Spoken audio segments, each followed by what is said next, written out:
¿Qué tal? Muy buenas tardes, muy buenos días con todos, sea la hora en la que están viendo este video. Esta es la práctica número 4 del curso de Morfofisiología General. Una vez más, yo soy el doctor Bernardo Cálamo, les agradezco por ver el video y espero que con esto podamos resolver algunas dudas de lo que vamos a tener en el desarrollo de la próxima práctica. ¿Ok? Vamos a empezar entonces y lo primero que quiero mostrarles en este caso es justamente el tema de esta semana, que es anemias carenciales y anemia inflamatoria. Términos que tienen que ver justamente con el déficit en primera instancia de vitaminas que son muy importantes para la síntesis de ADN.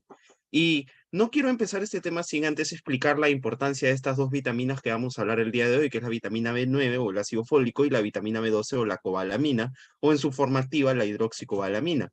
Lo que ocurre es lo siguiente, nosotros para poder sintetizar ADN necesitamos de estas dos vitaminas, dado que la vitamina B12 y la vitamina B9 cumplen una función importante en convertir el dioxiuridina monofosfato, que es un nucleótido de ARN, porque recuerden, la uridina deriva del uracilo, que está presente solo en el ARN, y se encargan de transformar la desoxiuridina monofosfato a timidina monofosfato.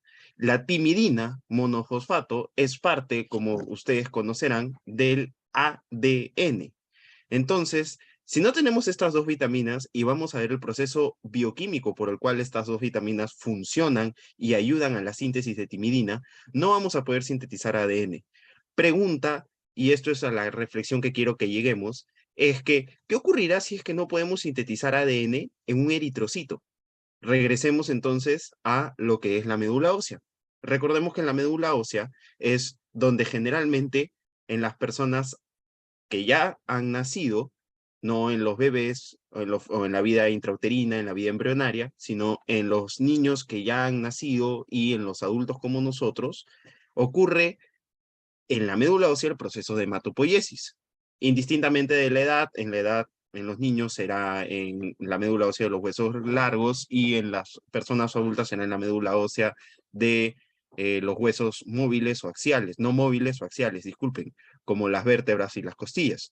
Independientemente de lo que ocurra ahí, se está sintetizando las distintas líneas celulares. Una de esas líneas celulares es el eritrocito.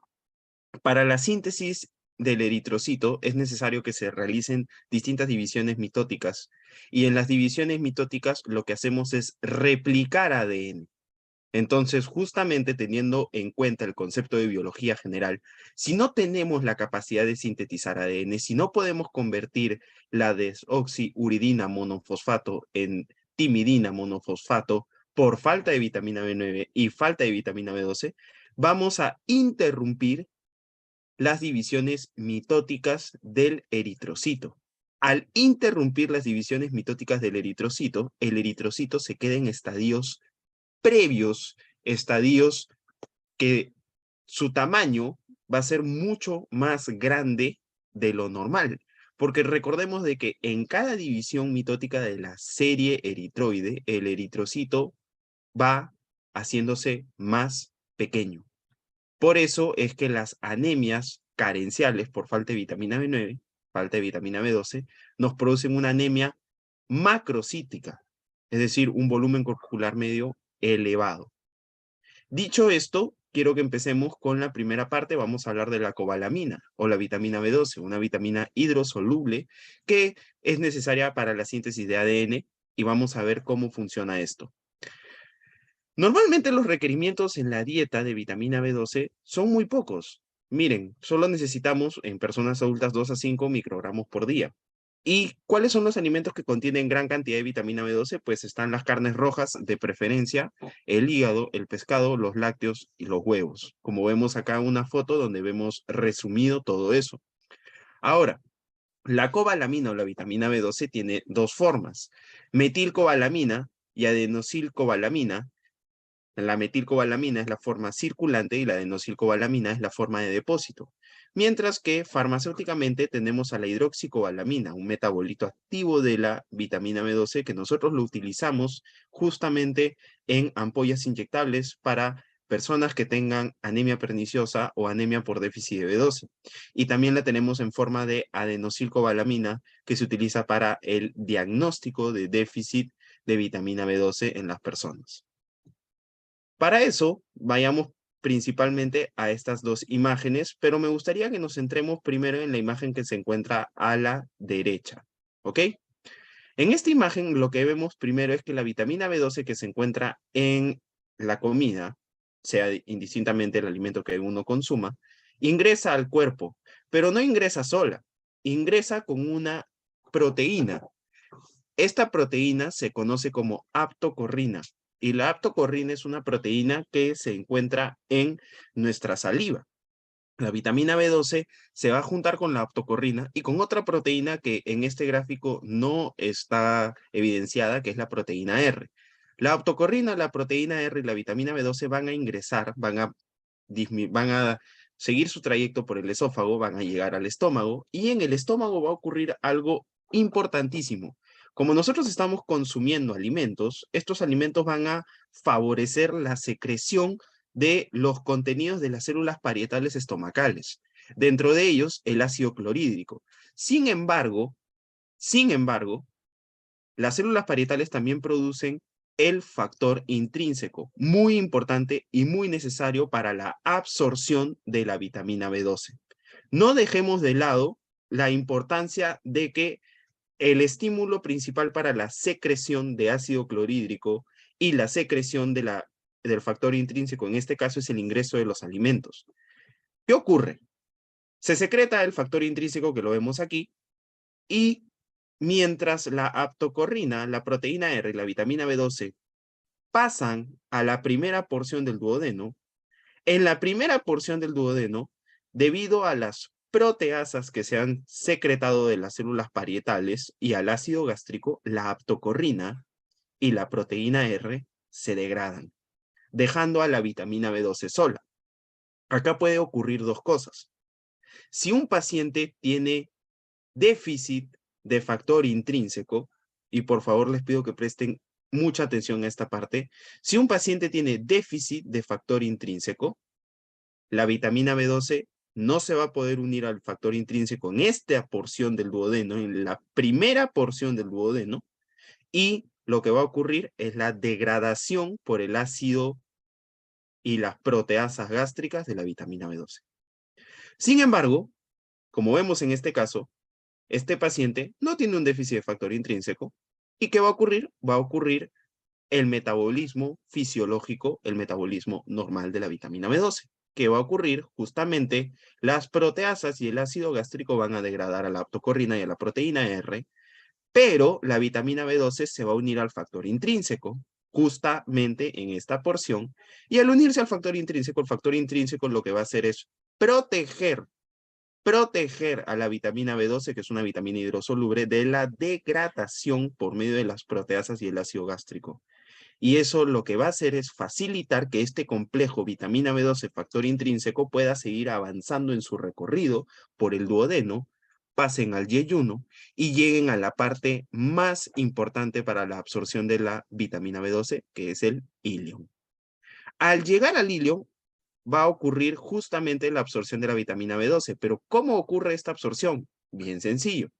La vitamina B12 llega al ilion y en las células intestinales del ilion, conocido también como enterocitos, lo que va a ocurrir es que la proteína Cuban va a degradar al factor intrínseco, permitiendo que la vitamina B12 pueda ser absorbida. Y en la membrana basal del enterocito tenemos el transportador MRP1. Y gracias a este transportador, la vitamina B12 absorbida en el enterocito va a poder ser trasladada del enterocito a la sangre. Y en la sangre, la vitamina B12, una vez sido absorbida, se va a unir con una proteína que se llama la transcobalamina para favorecer su transporte a través del organismo. Aquí viene dos cosas importantes. La transcobalamina va a llevar a la vitamina B12 en un inicio al hígado, donde se va a depositar y se va a guardar en su forma de depósito. Y por otro lado, también va a llevarla al glomérulo. Y en el glomérulo, recordemos de que lo que va a ocurrir es que nuestro organismo la va a principalmente reabsorber. Sin embargo, si ya tenemos un exceso de vitamina B12, la vamos a eliminar también en la orina. Entonces, no se olviden sitios de depósito de la vitamina B12 en el hígado. Y para eso, en el hígado tenemos justamente el receptor CD320, al cual se va a unir la vitamina B12 con la transcobalamina y va a favorecer su absorción y depósito. Mientras que para la reabsorción renal de la vitamina B12, cuando se filtra en el glomérulo, la vitamina B12 va a ser reabsorbida gracias a la megalina.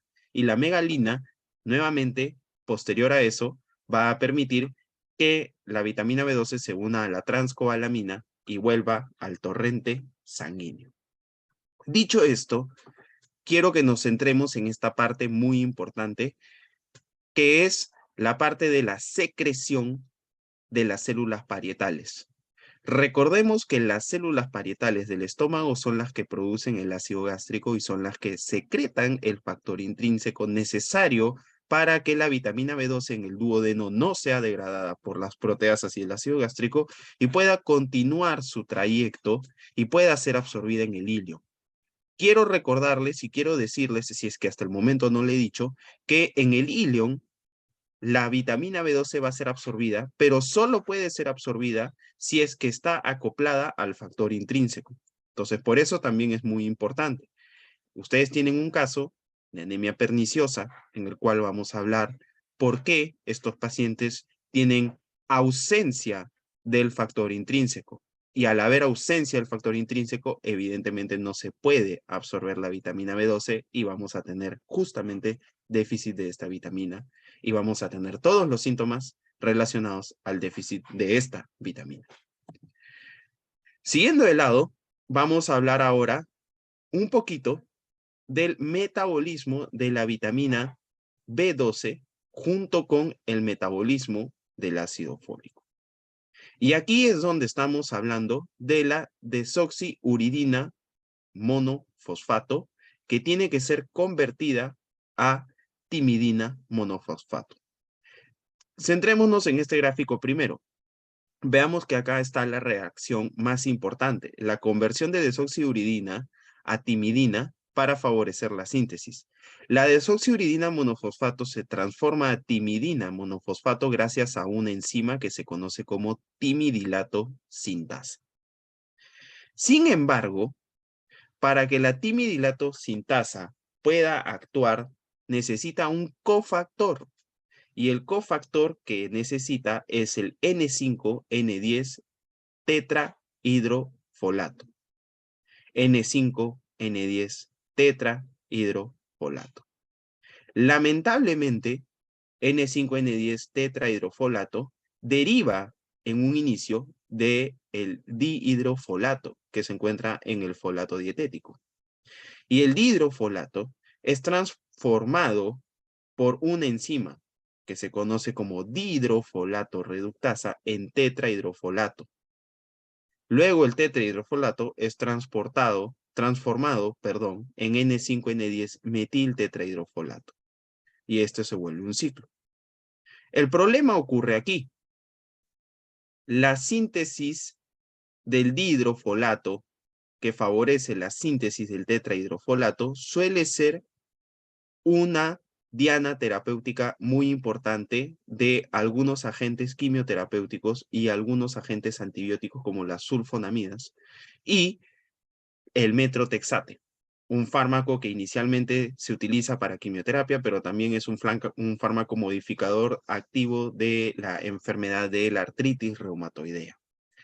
Entonces, esto es muy importante porque justamente hay un caso relacionado con el ciclo del folato que no podemos dejar de lado. Una vez que N5N10 metiltetrahidrofolato actúa, se vuelve inestable, una molécula inestable conocida como N5 metiltetrahidrofolato. Y esta molécula N5 metiltetrahidrofolato necesita obligatoriamente a la vitamina B12 para poder volverse a su forma estable N5N10 metiltetrahidrofolato. Es ahí donde entra a actuar la vitamina B12, porque en esta última reacción que les he dicho, es donde la vitamina B12 se utiliza como cofactor. Y si no tenemos como cofactor la vitamina B12, no vamos a poder convertir el N5-metiltetrahidrofolato nuevamente a tetrahidrofolato y por ende se va a acumular N5-metiltetrahidrofolato. Por otro lado, veamos el ciclo de la metionina. Para nosotros convertir homocisteína en metionina, necesitamos utilizar la enzima metionina sintasa. Y como vemos aquí arriba, la enzima metionina sintasa necesita como cofactor a la vitamina B12. Si no tenemos vitamina B12, vamos a tener un aumento de homocisteína y una disminución de la síntesis de metionina. Entonces, estos son marcadores, el aumento de la homocisteína y la disminución de la metionina con la disminución de la S-adenosilmetionina son marcadores de déficit de vitamina B12. Pero no queda ahí. Veamos esta imagen. En la mitocondria, el ácido metilmalónico necesita ser transformado a metilmalonil-CoA y luego, por medio de la enzima metilmalonil-CoA mutasa, se convierte a succinil-CoA. Y succinil-CoA es un compuesto muy importante, dado que nos permite realizar el ciclo de Krebs para poder realizar la respiración celular. Sin embargo, la enzima metilmalonil-CoA mutasa requiere de cofactor a la vitamina B12 también. Por eso, junto con marcadores elevados de homocisteína, disminución de metionina y disminución de S-adenosilmetionina, también tenemos el aumento de ácido metilmalónico y el aumento de metilmalonil-CoA como marcadores de déficit de vitamina B12, dado que estas reacciones no van a poder ser llevadas a cabo.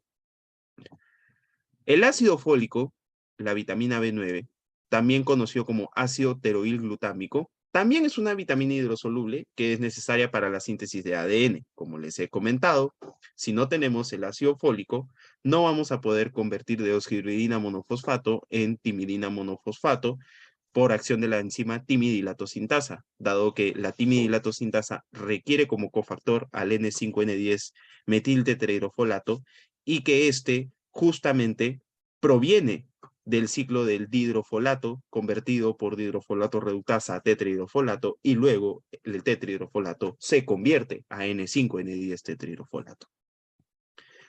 Recordemos algunos datos básicos del ácido fólico y la dieta. Su requerimiento diario 50 microgramos por día, siendo hasta de 100 microgramos por día en las mujeres embarazadas.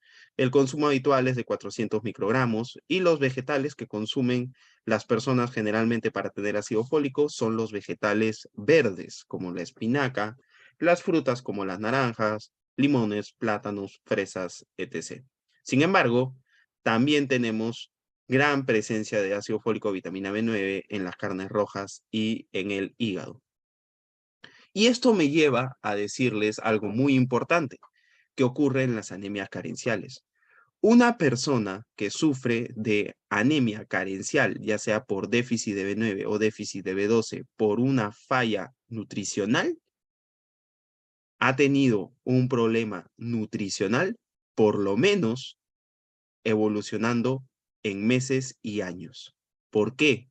Porque veamos que los requerimientos diarios son muy pequeños. Y veamos de que la capacidad de almacenamiento de nuestro organismo y de tener depósitos de B12 y de B9 es superior comparado a los requerimientos diarios. Por ende, para que nosotros depletamos todo nuestro depósito de B12 y B9, tienen que pasar meses a años.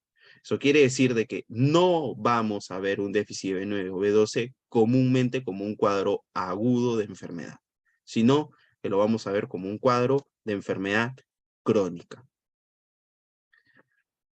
Para la absorción de los folatos, es muy importante que nosotros sepamos de que el ácido fólico puede ingresar de distintas maneras o distintas conformaciones bioquímicas a nuestro enterocito. Puede ingresar como ácido fólico, puede ingresar como tetrahidrofolato, puede ingresar como 5-metiltetrahidrofolato. Independientemente de eso, el ácido fólico al ingresar a nuestro enterocito se puede transformar también en dihidrofolato por acción de la enzima dihidrofolato reductasa y luego en tetrahidrofolato por la misma enzima. Y luego el tetrahidrofolato se puede convertir en N5N10 metiltetrahidrofolato, que es el que necesitamos como cofactor que hemos estado conversando para la síntesis de ADN. Independientemente de eso, ingresa a nuestro organismo y una vez al ingresar a nuestra sangre, va a cumplir sus funciones o va a ir a depositarse en el hígado. Entonces, el folato captado por los enterocitos puede pasar o bien a la circulación sistémica, como les he dicho, o también a la circulación enterohepática para poder ser almacenado. El folato absorbido, principalmente 5-metiltetrahidrofolato, como vemos en la imagen, se encuentra 66% unido a la albúmina, 33% libre en el plasma y menos de 1% unido a la proteína de unión de los folatos. Y el folato es captado en muchas células de nuestro cuerpo y tenemos dos tipos de receptores de folato, el receptor de folato alfa y el receptor de folato beta.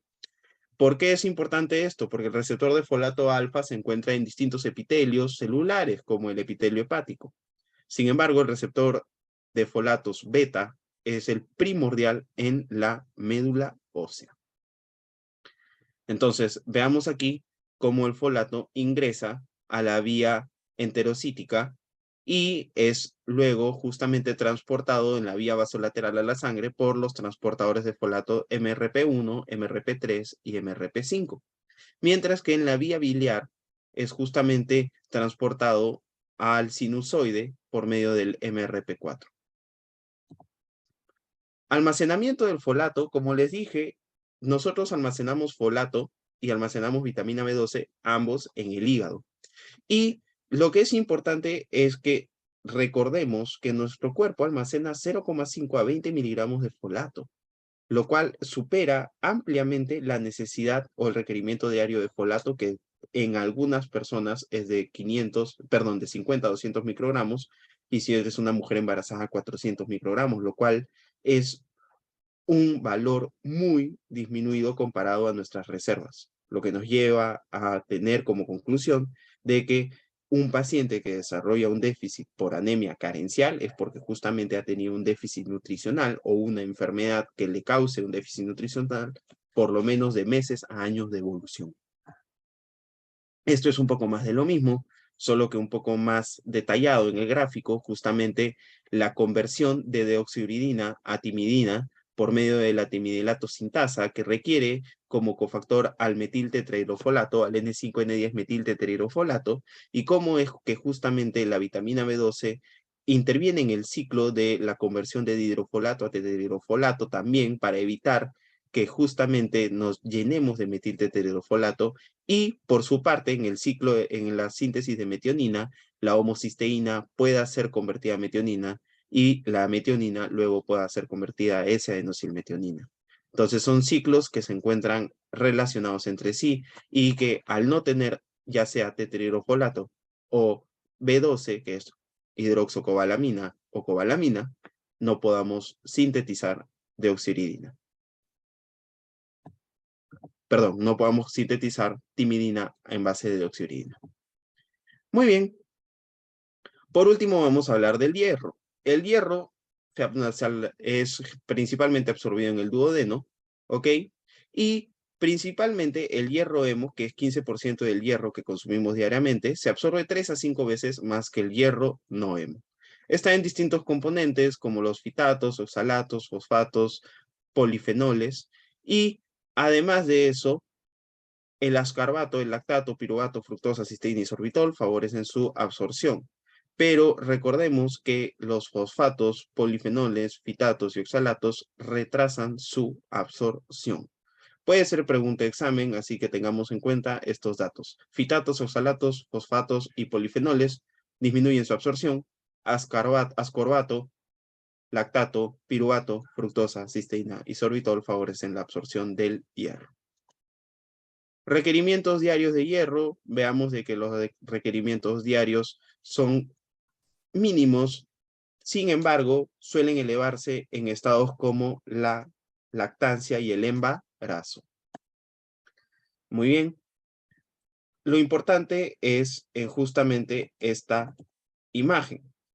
El hierro llega al lumen intestinal producto de nuestros alimentos.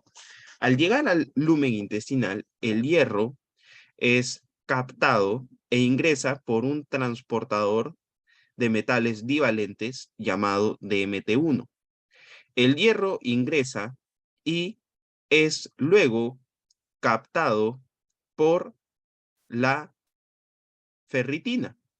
Y al ser captado por la ferritina, el hierro luego es transportado por la ferroportina, Y al ser transportado por la ferroportina puede ingresar a nuestra circulación. Y lo más importante que tenemos que ver aquí es justamente la regulación de la ferroportina. Ferroportina es un transportador de hierro, una compuerta transportadora de hierro que se encuentra en la membrana basolateral de los enterocitos y que va a estar afectada y regulada por una hormona sintetizada en el hígado conocida como hepcidina. Vamos a ver eso. El hierro, como les dije, ingresa por medio del transportador de MT1 y posterior a eso ingresa a la circulación a través de la membrana vasolateral gracias a la ferroportina. ¿Ok? Lo importante es que el hierro ingresa en su estado ferroso o 2+, y luego, una vez que es transportado por la ferroportina, pasa a su estado férrico. El hierro puede ser también reciclado de los eritrocitos que han sido justamente lisados porque ya cumplieron su ciclo de vida, 120 días. Y el hierro que es lisado en los macrófagos del vaso, una vez más, por medio de la ferroportina, va a poder volver a ser transportado a la circulación. Recordemos de que ocurre un proceso similar en los riñones, donde el hierro va a poder ser reabsorbido para evitar la pérdida de este en la orina. ¿Qué ocurre?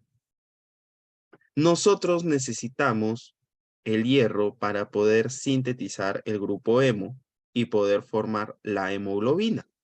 Y es justamente el hierro utilizado en la síntesis de la vía eritroide, donde vamos a centrarnos en la explicación de justamente la función de la hepcidina y la ferroportina. Nosotros tenemos un marcador, un receptor de transferrina, que se conoce como CD71. Este receptor de transferrina tiene la función de unirse a la transferrina saturada con hierro. Nuestro cuerpo reconoce si es que la unión de la transferrina saturada con hierro es muy elevada a este receptor CD71. En los casos donde la unión está elevada y se logra saturar los receptores de transferrina o receptores CD71, aumenta la síntesis de hepcidina. Al aumentar la síntesis de hepcidina cumple su función reguladora, que sería inhibir la entrada de hierro a través del transportador de la membrana basal, que es la ferroportina.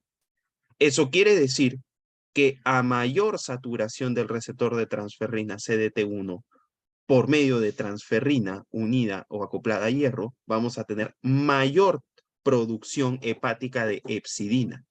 Al haber mayor producción hepática de hepcidina, va a haber mayor inhibición de ferroportina. Y por ende vamos a disminuir la entrada y absorción de hierro a través del intestino y a través de la reciclación de la lisis de los eritrocitos. ¿Por qué? Porque evidentemente nuestro cuerpo no desea saturarse de hierro. ¿Por qué?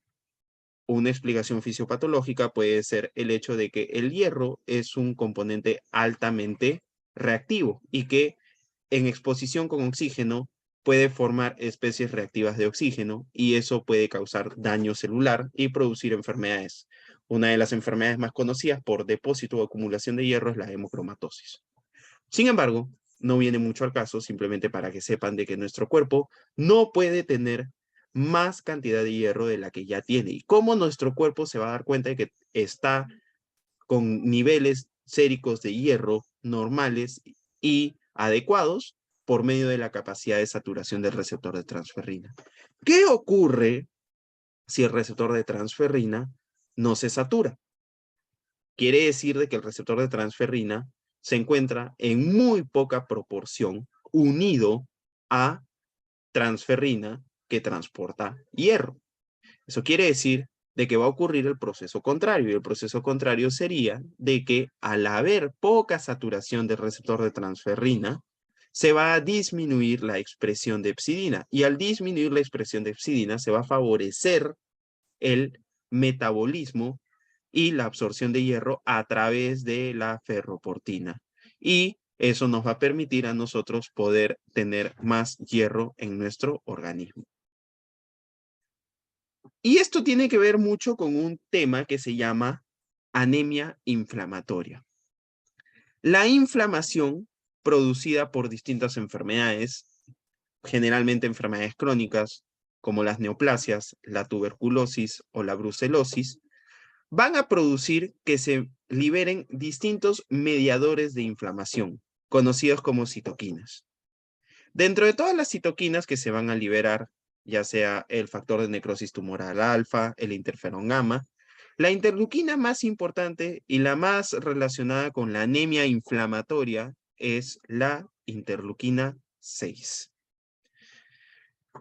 Repito, la inflamación crónica producida por enfermedades crónicas como la tuberculosis, como la brucelosis, como las neoplasias, van a aumentar la producción de mediadores de inflamación conocidos como citoquinas proinflamatorias. Dentro de estas, la más importante para nosotros es la interleuquina 6. La interleuquina 6 se va a unir a su receptor. ¿En dónde? En el hepatocito. La interleuquina 6, al unirse a su receptor de interleuquina 6, va a cumplir una función como si fuera un receptor de JAK-STAT.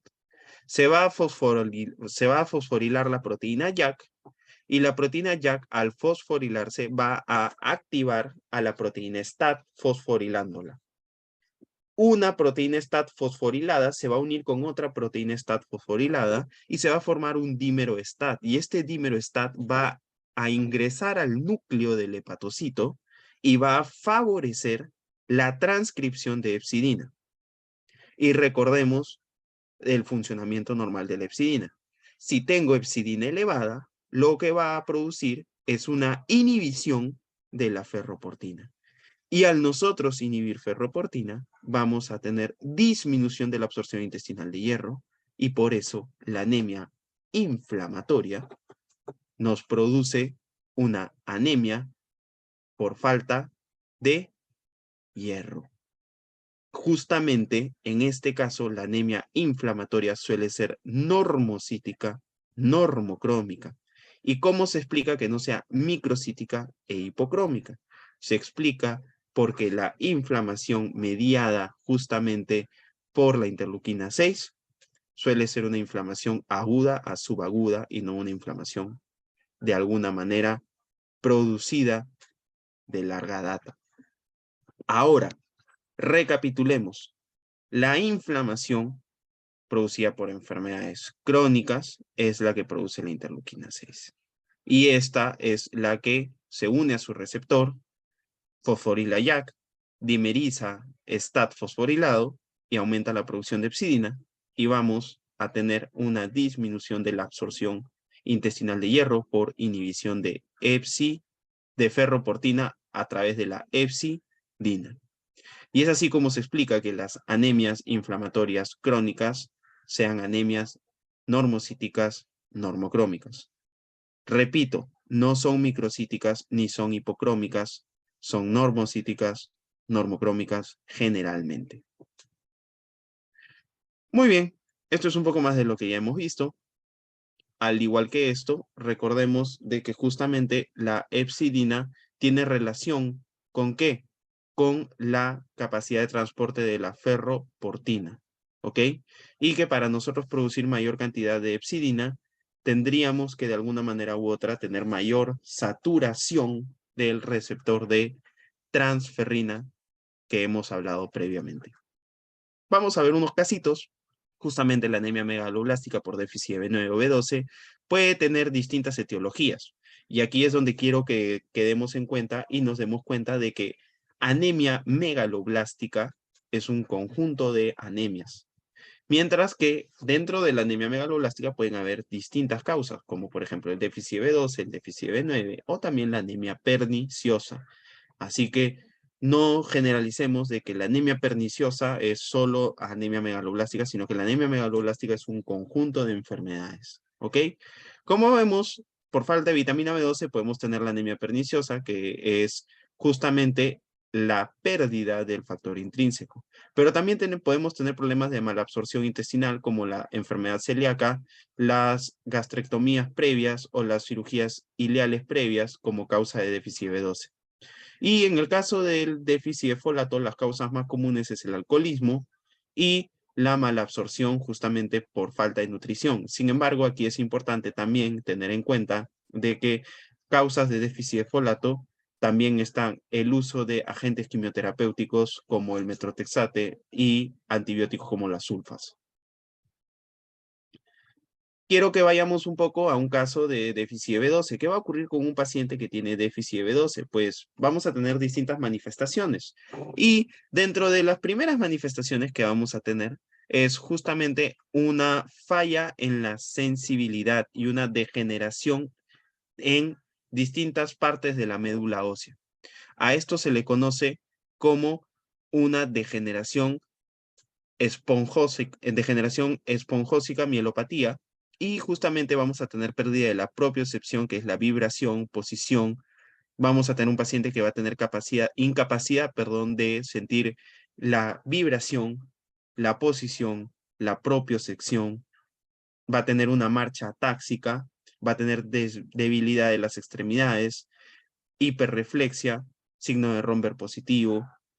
Y a esto se le conoce como un síndrome medular, el cual me gustaría que ustedes investiguen y el cual me gustaría que ustedes averigüen un poco más para que nos puedan indicar qué partes de la médula ósea son las que están justamente afectadas por el déficit de B12.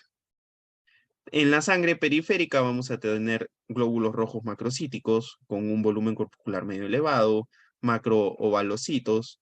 Podemos tener en algunos casos anisocitosis y, como es común, vamos a tener neutrófilos hipersegmentados, que suele ser un hallazgo muy común en la lámina periférica también.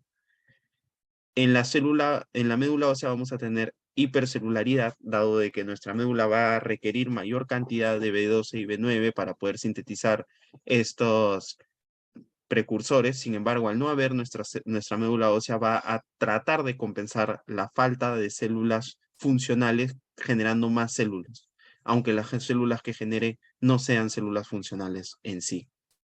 Muy bien. Vamos a tener pacientes con retraso del desarrollo, pacientes que van a tener hipotonía, letargia o coma, entre otras alteraciones. ¿Ok?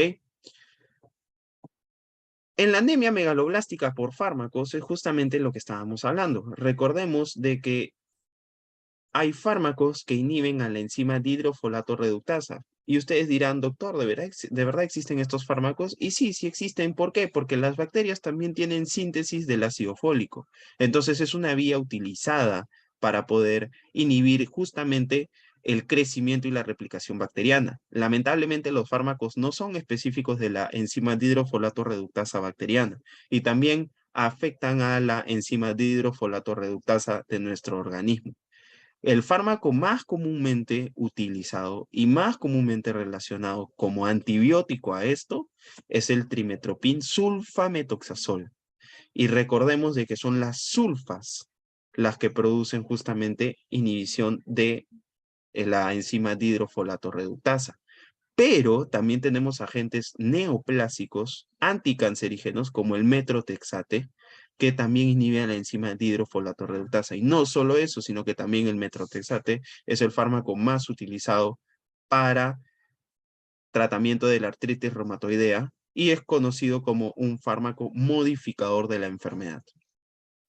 La anemia perniciosa es una enfermedad en la cual se van a generar autoanticuerpos o anticuerpos contra las células parietales del estómago. Recordemos de que las células parietales del estómago son las células que se encargan de la síntesis de ácido clorhídrico y de factor intrínseco. Si tenemos anticuerpos contra las células parietales, al no tener las células que producen factor intrínseco, no vamos a poder realizar la absorción de vitamina B12 en el ileum. Muy bien. Esto es un poco más de lo que ya hemos conversado y justamente lo que tenemos aquí es ferropenia, relacionado justamente a las anemias ferropénicas, que lo hemos visto en clases previas y lo hemos colocado acá en relación al metabolismo de la hepcidina. ¿Por qué? Porque la hepcidina se encarga justamente de la absorción de hierro a nivel intestinal. Sería bueno, por favor, que revisen un poco estas diapositivas y estas imágenes para que puedan diferenciar entre los valores y las distintas funciones del hierro en nuestro cuerpo. Por último, la anemia inflamatoria producida por enfermedades. Recordemos de que las enfermedades producen distintos mediadores de inflamación, siendo el mediador de inflamación más importante para una anemia inflamatoria la interleuquina 6. Sin embargo, eso no quiere decir que el resto de mediadores de inflamación tampoco intervengan o tampoco influyan en la producción de anemia. El factor de necrosis tumoral alfa y la interleuquina 1 también interfieren en esto. Pero no dejemos de lado que la interleuquina 6 es el factor más importante. Muy bien, como vemos aquí, la interleuquina 6 va a producir que en el hígado haya mayor transcripción y mayor producción de hepcidina y esto va a disminuir la absorción intestinal de hierro y va a disminuir la liberación de hierro reciclado de los macrófagos y de los hepatocitos. Muy bien. Esto es un poco más de anemia ferropénica versus anemia inflamatoria. Y la diferencia más importante es que la anemia ferropénica suele ser microcítica hipocrómica en los estadios crónicos. Sin embargo, en los estadios agudos o en los estadios iniciales de anemia ferropénica, la podemos ver como normocítica normocrómica. Caso contrario, en la anemia inflamatoria, en la gran mayoría de los casos, siempre va a ser normocítica normocrómica. Muy bien. Integremos un poco lo aprendido. Les dejo esta tablita para que puedan ver el diagnóstico de las anemias hipoproliferativas o anemias por falta de vitaminas, así como la anemia ferropénica al lado. Y les dejo arriba un poco de alguna información acerca de la práctica previa que tuvimos sobre talasemia y de las anemias sideroblásticas, que es una falla en la síntesis del grupo hemo. ¿Ok? Dicho esto, eso sería todo por ahora. Nos vemos esta semana en sus prácticas. Les deseo mucha suerte y voy a pedir a los docentes que ampliemos un poco el tema de metabolismo bioquímico y las reacciones relacionadas con la vitamina B2 y la vitamina B9, dado de que puede quedar un poco de dudas o un poco de dificultades al momento de la explicación de la práctica. He tratado de ser lo más consciente y lo más conciso y solo los dejo con la última reflexión, que es justamente ese mismo metabolismo. La desoxiuridina monofosfato, por medio de la enzima timidilatosinasa, se convierte en timidina monofosfato. Pero la timidilatosinasa, que es la enzima, requiere de cofactor al N5N10 metiltetrahidrofolato. Para eso, tenemos que hacer todo el ciclo del folato. El folato ingresa y el dihidrofolato es transformado por la enzima dihidrofolato reductasa a tetrahidrofolato, y luego este tetrahidrofolato es el que se transforma en N5N10 metiltetrahidrofolato.